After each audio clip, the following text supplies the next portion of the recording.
Is Overwatch getting safer? Is Overwatch losing its identity? That's the question that's been sitting in the back of my mind lately. Because the more I look at the modern game philosophy, the more it feels like something is shifting. Hero kits these days don't feel like heroes anymore. Heroes have strengths and weaknesses. Overwatch heroes being made today are like demigods. They rarely have weakness, they have the perfect answer to everything, and can almost be forced into any game in team comp. And it makes me wonder, is the game actually improving, or is it slowly losing what made it feel unique? For context, since my last run did pretty well, and later on watching Samito's video, I wanted to go deeper into one of my points that I brought up in my original video. The last rant was more general, with hit scan versus projectiles, open key versus roll key, 5v5, 6v6, and monetization and hero design. But there's one point that I'm going to focus on exclusively in this one, and it's why modern hero kits feel too safe, / why is Overwatch losing some of its identity. This will be more like a deep dive, still my opinion, but it's still going to go in deeper. Is movement creep bad? And can Overwatch make a fun hero without movement again? Movement is fun, that's a no-brainer, but I think it reaches a point where every new hero having a movement starts to feel forced and a bit unnecessary. Is it needed? I don't think so. Forcing movement abilities into every kit can hurt the game, actually. You can also see in how kits feel when the ability gets added when it doesn't really fit. Instead of a hero being designed with a clear identity, movement sometimes feels like it's just slotted in because it has to be there. It can make certain abilities feel random out of place. Like the kit wasn't originally built with that kind of mobility in mind. It also creates a knock-on effect. If every new hero has a strong ability, the slower or less mobile heroes start to feel worse by comparison. You get outpaced more easily, and there's less room to realistically respond. It also affects the game modes that we play. On payload game modes, it's not as noticeable, but on Flashpoint and Control, you really feel it. It stops feeling like a fair fight. You're often starting from an uphill position before the fight even begins.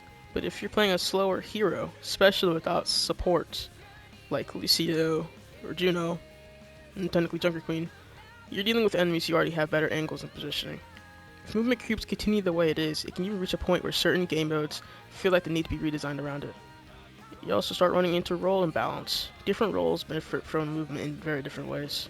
DPS benefits the most. It directly increases their ability to secure kills and take duels. Support comes next. Mobility helps them either reposition to heal faster or take more aggressive angles, with also escaping danger during their team. But on tanks, it becomes more complicated. Tanks need to take and hold space, so while movement can help, too much of it actually pulls them away from their role. Instead of anchoring the front line, they start feeling more like dive tanks. And since a tank isn't about getting kills, but controlling the space, that mobility doesn't always translate into value the same way. End up with situations where teams don't know what to do without their tank, and that's very much already happening.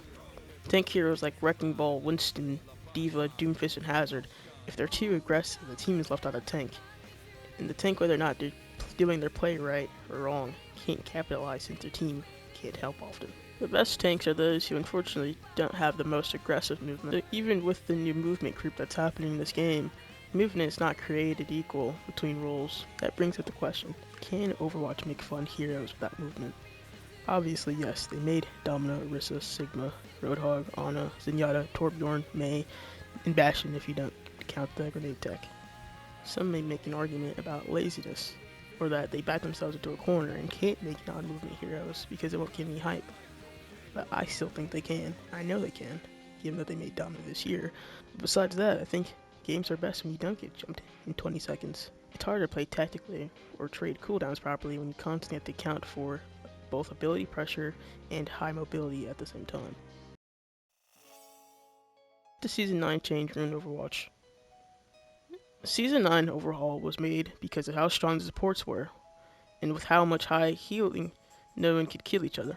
Instead of nerfing the supports, we had a whole overhaul. Instead of improving things, it made things worse. The issue what came with Season 9 is instead of nobody dying pre-Season 9, now it's everything explodes post-Season 9. The Season 9 change is what encouraged more hit scan players. The Season 9 passives did not benefit projectile players. With the DPS passive at the time, later becoming passive for everybody, you damage somebody and they took 20% less healing. And that's a lot. But the issue is that projectile is not as consistent as hit scan, which made hit scan be played more. And then there's the projectile size changes. On paper, it was supposed to make aiming feel more consistent.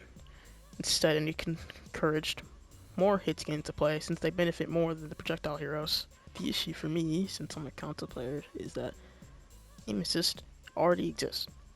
The combination of bigger projectiles and aim assist made the timing and peeking feel worse. And it can make you get punished faster just for peeking once. From my experience on console, it didn't improve anything. It just made it feel way worse than it already was.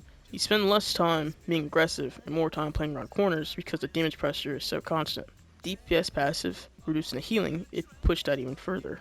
If you weren't playing burst healers, it often felt like you couldn't keep up. Teams were either forced to play super safe or constantly backing off because damage just stuck more consistently. You'd see a lot more soldier flanks, constantly applying the passive, or Ash Dynamite keeping it active, which made the healing feel harder to manage. On the other side of things, if a team went hit scan heavy, they'd often get a mercy pocket, which just swings the pressure even harder in one direction. You'd have more pressure on the solo healer. During Season 9, I feel like if your team didn't get a hit scan in addition with a mercy pocket, it felt worse to play against. This is what caused more of a disdain for mercy as well. You have a super DPS that does 25% more damage constantly being healed. On top of making you take less healing, and on top of being easier to hit, made it all worse, and half that frustration was taken out on mercy. So instead of the pre-Season 9 problem where nothing felt killable, we swung to the opposite extreme where everything felt killable. And because Blizzard had to buff burst healing and create super tanks, neither of which probably feels fun, now in Season 3, which is technically Season 23, everyone has that passive anyway. The consequences of Season 9 will be split into 3 different parts. First, talking about burst healing, then the issue of tanks, and then lastly, aim assist changes. Is burst healing ruining games? One side effect of burst healing being so strong is that it starts to make other supports feel weaker in comparison. When fights are so constantly being stabilized instantly, supports without that strong burst healing or emergency saves can feel like they're not keeping up. It also creates a weird expectation in the balance design where burst healing gets taken for granted. Because it's so strong, damage needs to be tuned around it. It also creates a weird expectation in balance design where burst healing gets taken for granted. Because it's so strong, damage has to be tuned around it, which means you need a higher damage burst to just create openings. Damage being tuned around burst healing means that they're doing double the damage if your team does not have a burst healer, making your team melt too quickly. At the same time, if they compensate for the burst healing at all, you risk going back to the pre-Season 9 feeling where nothing can realistically break through the sustain. It also changes how the mid-fight plays out. Instead of the fights flowing naturally through small advantages and good decisions, burst healing can instantly reset the situation. Good play doesn't always lead to progress, it just gets undone. In some cases, it feels like you're waiting just for ultimates to break the stalemate rather than actually playing the mid-fight itself. In that environment, supports who can instantly save teammates tend to suffer the most. If your value comes from sustained healing utility or setup rather than immediate burst, it becomes much harder for the impact to show. So instead of supports feeling equally viable in different ways, the game starts to heavily favor ones that can erase mistakes instantly. My next issue being tanks and super tanks. Tanks are the first thing you see in the fight. They're the in-your-face role. There used to be 2 players, now just 1. And over time, they've been buffed heavily. High HP, high damage, and in some cases entirely different kits depending on if they're meant to dive, brawl, or poke. Even still with all those changes, why does anybody want to play tank? Maybe it comes down to the ideology of the role itself. When you play tank, your job is often to uplift your team and let them become the playmakers. You create space, take pressure, and basically hold the front while everybody else can work and do their job. And that's where some of the problems start showing up. If a tank's getting a lot of kills, it often means they're not fully doing their job. A strong tank performance can sometimes come at the cost of the team actually setting up and playing around you. You can argue supports deal with the same thing, but supports now have much more tools with burst healing and mobility to let them both heal and make plays when needed. and at times are now expected to be made at this point by supports. Tanks don't get that same freedom. Instead, it often feels like the role is the team's stepping stool. It doesn't mean you can't have pop-up moments, but compared to DPS or supports, those moments happen way less often. And when they do happen, the second you start taking over a game or having fun, you often get counter-swapped and shut down before it really develops. On top of that, tanks sometimes don't feel like they can even tank properly anymore.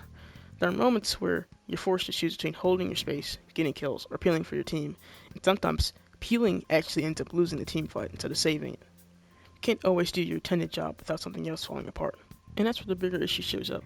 Tanks are either forced into being too easy to ignore or too strong to break through. When they're both into super tanks with huge HP pools and raid boss level survivability, fights start revolving around them instead of flowing naturally, and it stops feeling fun. So the role ends up stuck between extremes. You're either not impactful enough unless you play perfectly, or you're so durable that everything revolves around you anyways. And neither version really solves the core issue.